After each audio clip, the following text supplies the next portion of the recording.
নমস্কার, এরুচর্চায় সকলকে স্বাগত। অনেকেই ফোন করেন, বিশেষ করে এসএসকে দিদিমণিগণ।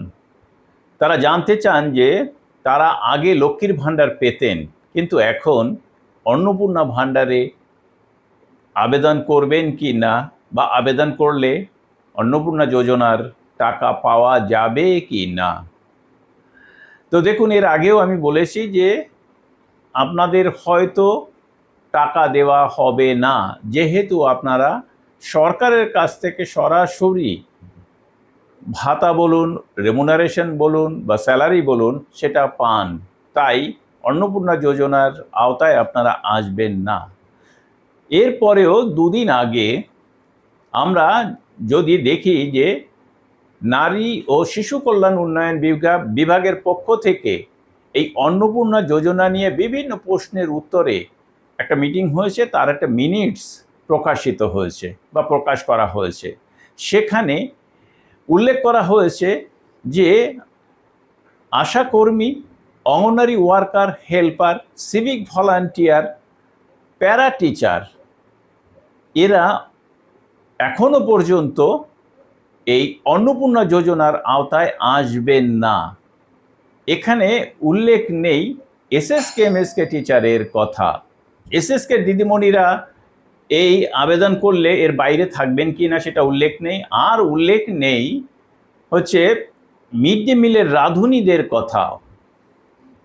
আমি এই দুটো বিষয় নিয়েই এখন বলবো যে দেখুন, এখানে প্যারা টিচার উল্লেখ আছে, এসএসকে এমএসকের দিদিমণিদের কথা উল্লেখ না থাকলেও প্যারা টিচার যেহেতু এসএসকে এমএসকে দিদিমণিগণ, তাই তারা এই আওতায় আসবেন না এখনো পর্যন্ত, যতক্ষণ পর্যন্ত না নতুন কোনো অর্ডার বেরোচ্ছে।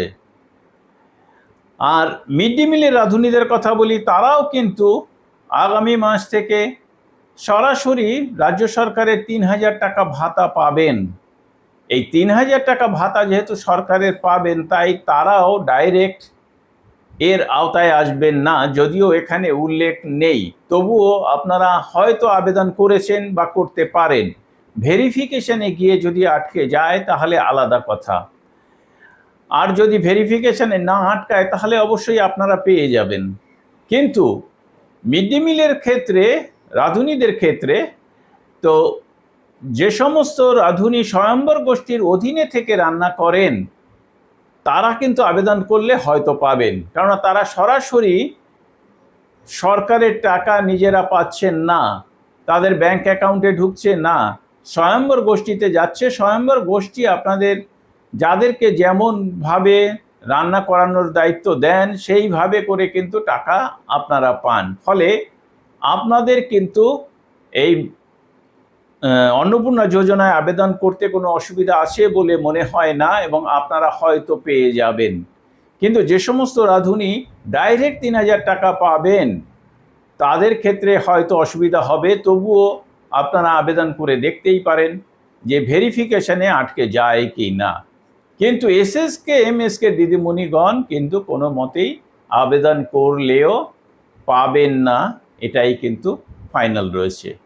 এবার দেখা যাচ্ছে যে কারা কারা পাবেন না, এরকম যে লিস্ট রয়েছে তাদের মধ্যে রয়েছে যে সমস্ত মহিলা চাকরি করেন, যে সমস্ত মহিলার পরিবার ট্যাক্সের আওতায় আছে, তারাও কিন্তু এই মুহূর্তে পাবেন না। ভবিষ্যতে সেটা চিন্তাভাবনা করা হবে। এই মুহূর্তে তাদেরই দেওয়া হচ্ছে যাদের প্রয়োজন সব থেকে বেশি, সেই সমস্ত নিডি পরিবারগুলোকে।